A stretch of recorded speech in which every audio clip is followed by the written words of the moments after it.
So I was going to do a little bit more work on this 2007 Chevy Silverado 2500 HD 6.6 Duramax this morning, and I noticed when I open the door, this is what happens. If you listen carefully.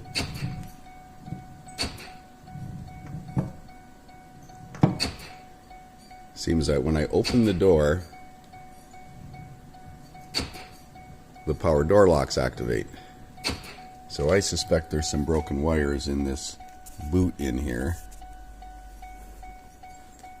Let's see if I can get it to do it just by moving the boot. No, I can't. Well, that's a secondary issue. Minor problem compared to the engine issue. So scanning the glow plug controller this morning, I see this thing has a problem with number 5 glow plug. So I'm thinking of putting a transducer in number 5 glow plug location, considering it's probably defective anyways. It needs to be removed. Let's have a look at data. Excuse me. It should tell me the resistance of the glow plugs. Number 5. So number 5 is showing 0. Well, I'm sure that, oh, that's 0 amps. So number 5 glow plug doesn't work, so we'll have to figure out which one is number 5 glow plug. I'm going to save this recording for future reference. So number 5 glow plug would be the third one on the right hand side, because it goes 1, 3, 5, 7 down the right hand side of this engine, as opposed to most small block Chevy and GM arrangements, and 2, 4, 6, 8 down the driver's side. So we're going to take number 5 glow plug out. So I removed the right inner fender skirt to access the glow plugs a little easier, and you can see that's number 1, 3, and number 5 I have removed, and number 7. Now I do have another little issue.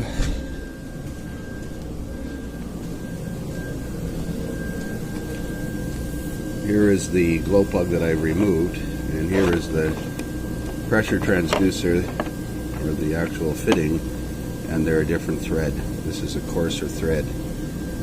So I'm going to have to see if I can find another fitting. These are the only 2 fittings I have in this diesel compression test kit that I have, so I'll either have to make a fitting out of that old glow plug or see if I can find something else. So I ground the hex off that glow plug, and I threaded the end of it so that I could put a fitting on the end, drilled a hole through the center of it, knocked it out. So I'm going to put this in the cylinder and connect the pressure transducer and use that as a sync pulse on number 5 cylinder. So here we're going to do a relative compression test, and we've got a pressure transducer synced in number 5 glow plug port. So we're going to see the green trace indicating compression event on number 5, and obviously the yellow trace is going to be relative compression. The battery's starting to get pretty low in this thing, so it's probably going to sound a little worse than it did yesterday.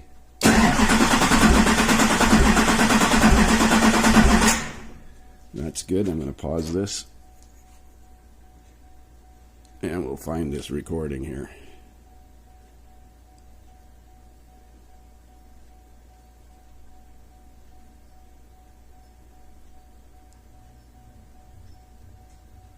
Where'd it go? There it is. So we can see a full revolution, or 2 revolutions, sorry, 1 revolution of the engine and 8 compression events.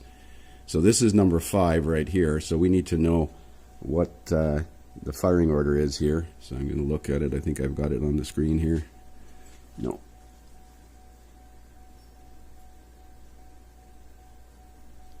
One, 2, 7, 8, 4, 5, 6, 3. So let's go back to the pattern here.